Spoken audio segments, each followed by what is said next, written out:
favorite quote about writing is that writers live their life.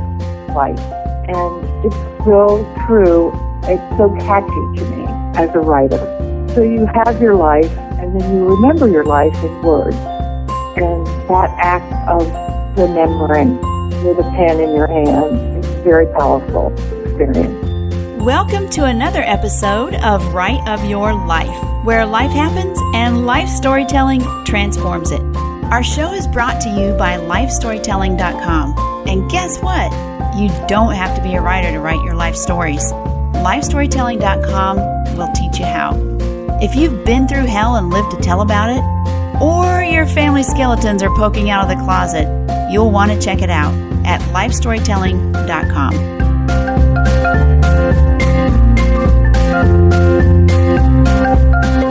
Our guest today is none other than the darling of the writing community, Ann Staley.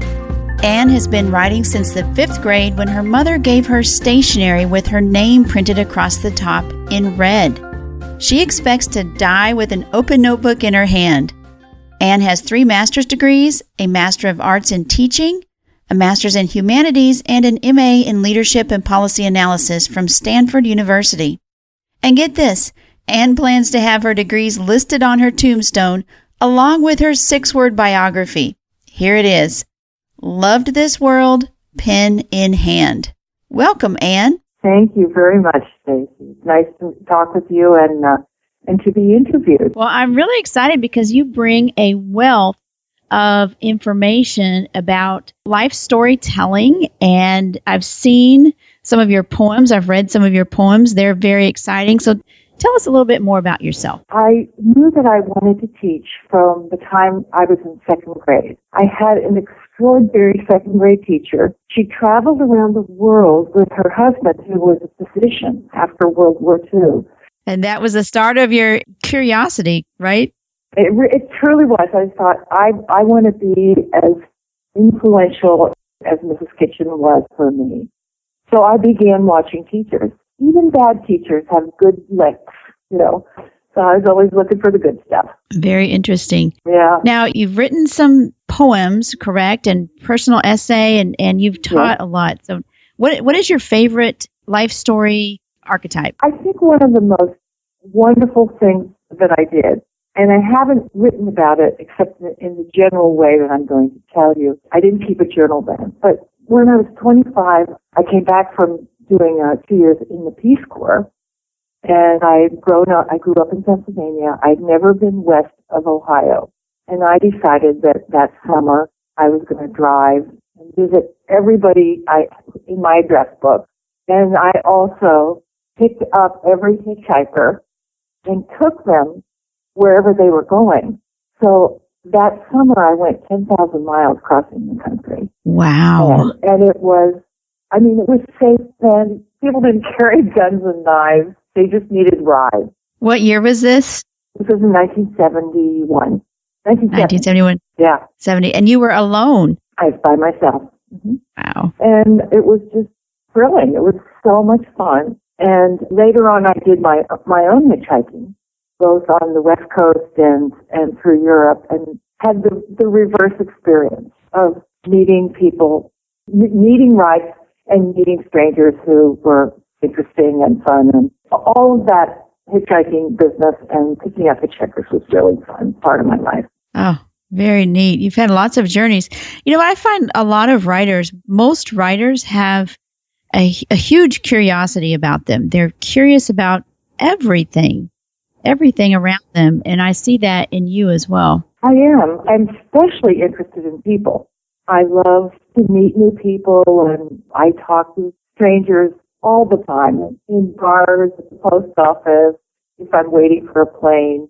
I meet my seatmates and give them my books of poetry and correspond with them for years, and, that kind of stuff. So recently, I was on a plane, and I unfortunately got the middle seat, but it turned out to be wonderful. So on my left, at the window, was the ambassador of Scotland. Oh, wow. The United States ambassador from Scotland. And on my other side was a CIA agent who had just completed a week on a detail with, I think, the Secretary of Agriculture out on the West Coast. So then I introduced them to each other. and, then, and then the two men drank scotch at the Scottish Embassy one evening when I couldn't go because I had other plans in D.C. Uh-huh. And then I'm in touch with the Scottish ambassador. He's invited me to teach in Scotland whenever I can get there. And oh, lovely. you know, that kind of stuff. That's the kind of thing that happens when you strike up conversations. It is. So let me ask you, do you write about all of your experiences? Do you write every day? Well, I probably write every day. It's not that I set aside a time to write. I might wake up with a dream and just write immediately. And I really like to handwrite I use Mead composition books and have for a long time. And I have, a shelf of about 50 of them from 2000, maybe a few years before then. And I like to handwrite because I actually print, but because it's slow and it's about the speed of a breath. And it's not that I don't write on my computer, I do, but I really like to handwrite. And when I teach classes, some people have to have a computer, and that's fine. I ask people to handwrite because of the pace of it and the physicality of it. Your hands connected to your heart. Right. What happens when that pace is slower to a person? Well, you don't get every idea that's going on through your head. So even while you're writing, you can be aware of what you're not getting down. The same way in a conversation when you talk to someone, you can be looking at them and making eye contact, hearing their story, but there's another whole line of language that just never stops in you. And see, I'm scared of those lost ideas. I'm scared they're gone forever and won't come back. Mm-hmm. So how do you deal with that? Because you're writing by hand and you're printing and it's slower and some of those ideas are slipping by. Well, I just assume that they're there and that sometimes they'll come out connected to something else. Mm-hmm. How do you begin? When I begin writing, I have no idea what I'm going to say, or I don't have a direction. I might have a feeling that I know about, and I just let that. It might be a line from somebody else's work that I start with, or a title that I'm just attracted to, and then I see what I have to say about it. So that every writing is a journey too. You've written many poems. Do you sit down and you think, okay, I need to write a poem about X, or mm-hmm. does something come to you and you just put them aside and then eventually they become a collection? It's very interesting how I got published, and I'll tell you that story. So a former student of mine, she was a high school student, and then mm-hmm. she became a friend. She went to college, and we corresponded, and she went to live in Seattle. One day she was in a grocery store and ran into a friend of hers. My friend's name is Tess, ran into a friend of hers from college. And her friend said to her, "Tess, do you still write?" And Tess said, "Yeah, I do. As a matter of fact, I have a novel that I've finished, and I'm just looking for an agent or a publisher." And her friend said, "Well, I have a new business partner, and we're starting a new press. Send us your book." So she did. They accepted it. So then she and I worked on the phone for 2 weeks, 2 hours every morning, and we went over every, colon and dash and right. everything.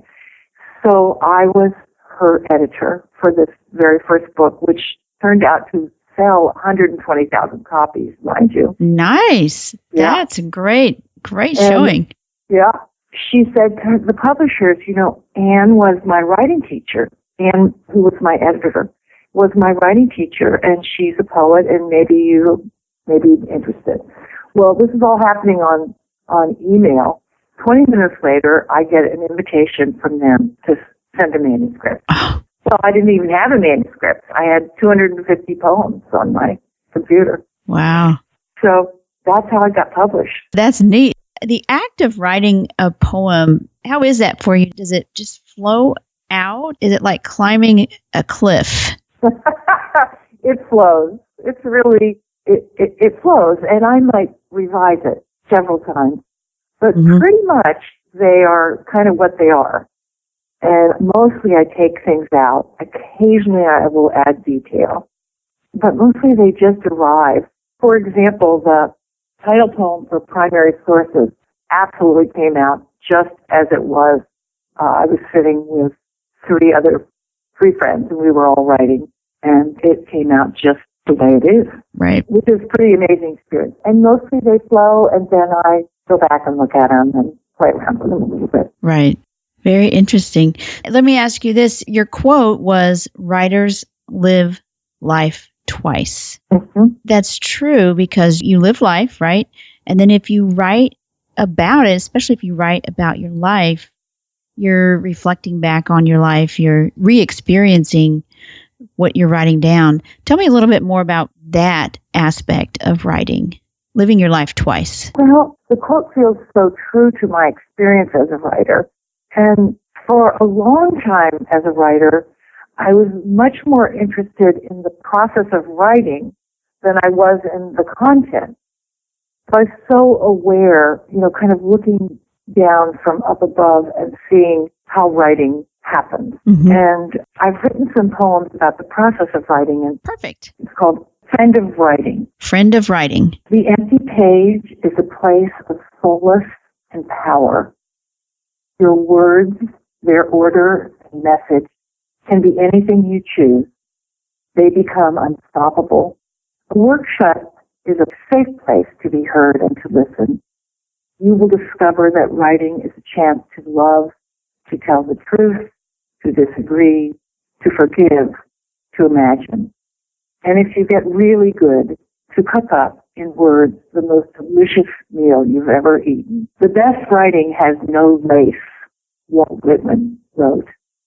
Franz Kafka noted, writing is a form of prayer. The 6 rules of writing: read, read, read, write, write, write. That's fabulous. I love that. And will you send that to me? I'd be glad to. Well, Anne, there are a variety of ways you can write about your life. Mm-hmm. You've given us a couple of examples of poems. And of course, we all know about autobiography that most people won't write. But can you share some other ways that people could write about their life? Well, for example, you could do a series of bumper stickers. You tell the story. Oh, I like where that. they tell the story of your life. When I work with writing students, I ask them to take the back couple pages of their journals and number 1 to 50, and then just write down a list of things that you care about. So It could be Wagnerian opera, and it could be blueberries, or old wooden fences, or trombones, or you get the idea. Right. And so then, when you feel like you don't know quite what you want to write about, go back, and you've given yourself a place to start. And I also collect quotes. And another set of pages in the back, I write down quotes, including the names of the people who have said them. And oftentimes that will be an epigram in a poem, for a poem, or become a title, or appear wholly written out inside a poem that I'm writing. So there's so much around that can encourage you to remember. Right. And one time there was a year where I was terribly depressed, and I actually didn't know I was suffering from depression, but I just had this experience of I was cold all the time, and I wasn't sleeping well, and just a series of things that turned out to be diagnosed with depression. But that year, so I was trying to keep my spirit strong, and I really did this for a whole year. Every day before I went to sleep, I would write down one thing of beauty that I'd seen that day. Right. Now, and it could be something I read, something I saw, something I heard, something that came in a letter. It really got me through a very, very rough year, which turned out to be a full-blown depression. Right. That I was suffering from that I didn't know about, because I'd never experienced it before. And I thought, this is what happens when you turn 50. This is why that portrait of my great-great-grandmother is so sour. I think that's the way they posed back then. Oh, my gosh. I have a portrait of her hanging in the dining room, and my husband kids and says, she's our patron saint of clean your plate. So let me ask you, did writing help you get through that depression? Did it help you process that in any way? Well, it surely kept the spark alive. I mean, I was pretty close to suicidal. By the time I finally saw someone who could help me and give me some meds, she gave me this quick set of 10 questions. I didn't know her. I was just meeting her for the first time. And it was May, and I had on knee socks and a turtleneck sweater and a wool coat. My hands must have been freezing cold, too. And so she gave me this set of 10 questions, that I'm sure she would, quick diagnose. Right. She went out to score it, and she came back in, and she sat down where she was across the table, and she leaned across the table and put her hand on my arm, and she said, "Are you suicidal?" And I said, "I'm not suicidal, but I know why people commit suicide." Yeah, it's like, if you were going to feel this way for the rest of your life, you would not want to stay around. She said, "Well, I'm going to give you a prescription." And I can't remember what it was. It was one of the early antidepressants that was on the market. I can't remember the name of it now. And she said, this might take, 5 weeks or so to kick in, but I want you to stay in touch with me and come back in and see me and let me know if you have any bad side effects or whatever. So next day, I'm wearing all this heavy clothes. It's May. It's the middle of May. I'm wearing these clothes. Right. And I get the prescription filled. I take a pill, whatever it was. And 2 hours later, a huge gray cloud lifted from in front of my eyes. Wow. Like I needed serotonin so badly. And I called her up and said, "Drugs are good. I'll go on Oprah with you." Thank you very much. Don't take my prescription away from me ever. Right. Yeah, writing got me through that list. Have you written about that experience? I think not as a poem, but as journal entries. So I've shared this experience with people. Right. And the person who told me about this woman physician, actually later committed suicide. And that was a very powerful experience also. Right. That was all part of that experience, and that really blew my mind. Yeah. Thank you for sharing that with us. I think that connects people when you share your experiences, whether it's in voice or writing or part of the human experiences, connecting with others' pain. Yeah. And 2 other experiences that I wrote about that were very hard for me. One was I had an abortion, a legal abortion, when I was in college. And as a sophomore, summer of my sophomore year, and in Baltimore, meeting at a hotel at midnight, getting in the car with 5 other women. The driver is wearing sunglasses. The doctor and the nurse wore sunglasses, so you couldn't identify them. The city was rioting at that time, so there were flames and riots going on as we drove out into suburban Baltimore. So, and when I wrote about that, I went back for my junior year in college, and I wrote about it, that experience, in a composition. And my professor who was also my advisor, so he knew me a little bit, wrote on the top of the composition, "Write from your own experience." Oh, no. Yeah, really. I thought, well, he doesn't believe me because he thinks I'm this sweet little sorority girl, which I was. Right. So that was one. And then much more recently, this was just a few years ago, I went back to one of the colleges where I had taught just to teach a 1-credit class. And these students were ages 25 to 55. And they were students of all different, like chemistry and French and da-da-da-da. And I was giving a course, writing across the curriculum to this group. And they harassed me.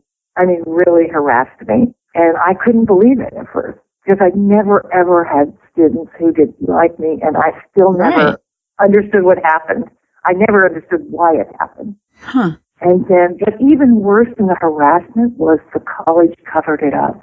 Oh, my goodness. They didn't stand by me. They interviewed me, and then they didn't issue a report. They changed the students' grades. They did all this illegal stuff, and that was an astonishing experience, which I do have a poem in one of my books called How to Keep on Standing. Right. And it's about that experience. Huh. So you should write about everything. Yeah. My husband says, Anne, you run around, you're writing. And you're writing, it's like you're running around with no clothes on. Exposing yourself, right? That's right. This is how I said to him, but you're not. Literally. So you don't have to worry. Well, at least you're aware of it. That's the main thing. Yeah. I mean, why write if you're going to protect yourself? It doesn't seem like makes sense to me. But just as exciting as writing your own story, I think. Yes, absolutely. Well, Anne, thank you so much for sharing your experiences with us and what you're going to put on your tombstone. I love that. Loved this world, pen in hand. Right. You have to be ready to die. Yeah, I'm going to have to go think about what I want on my tombstone now. It's an important thing. I'll send you a copy of the poem that you wanted. Oh, yes, please do. Fabulous. Thank you so much. Appreciate it. My pleasure. I appreciate it. I'm honored to be one of your podcasts. Great information from Anne Staley. And her show notes with links are at writeofyourlife.com/Anne Staley. There we also have a free download for you entitled 5 Reasons to Get Kids Writing. At the end of each episode, I peek into the Life Story Toolkit and share information on one particular tool that you might consider using if you're writing or would like to start writing about your life. The Life Story Toolkit is sponsored by LifeStorytelling.com, where you can find your life theme, discover where to start writing, and craft your life into a compelling story. This episode's Life Story Toolkit features an activity. It's an activity that will help you in many areas of your life by being more mindful of the things around you. I call it noticing the details. Writing that draws a reader in is composed of details that most people don't even think about until you're conscious about it. So this week, go take a walk through your neighborhood. What do you see? Notice the architectural details of individual houses. What kind of plants are in the yards? What brand of cars are in the driveways? What do you hear?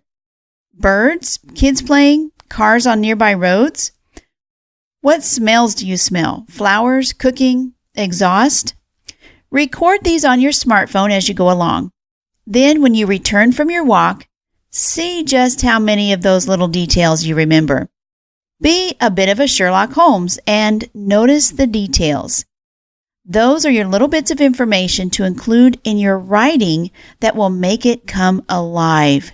You'll bring your reader on the walk with you, which draws them into the story. Try it once a week and see how much more you'll notice about the world. Well, that's all we have for today. In the last episode, Christy Willis and I brainstormed many ways you can use Evernote as a writer and even as a family historian. So if you've been curious about how in the world Evernote is useful, you might want to go back and have a listen. Next week, we'll interview Norma Yeager, who was one of the pioneering women on Wall Street when women weren't even allowed on the New York Stock Exchange floor. Stay tuned for that exciting interview. If you liked this podcast and find it valuable, would you consider sponsoring the show? You can support it by sharing each episode on your social networks, or you can head over to our special page at patreon.com/writeofyourlife and become a patron. Not only will you feel good knowing you're helping the show, but there are special perks for supporters too. If 15 people provided $5 per episode, it would help us reach many more people who could benefit from writing about their lives. We love our listeners and would enjoy interacting with you on social media. We're on Pinterest, Facebook, and just about anywhere you can hold a great virtual conversation. My handle is Write of Your Life. This show is put together by consulting producer Nick Jaworski at Podcast Monster and myself, Stacey Curtis. We hope that today you have the right of your life.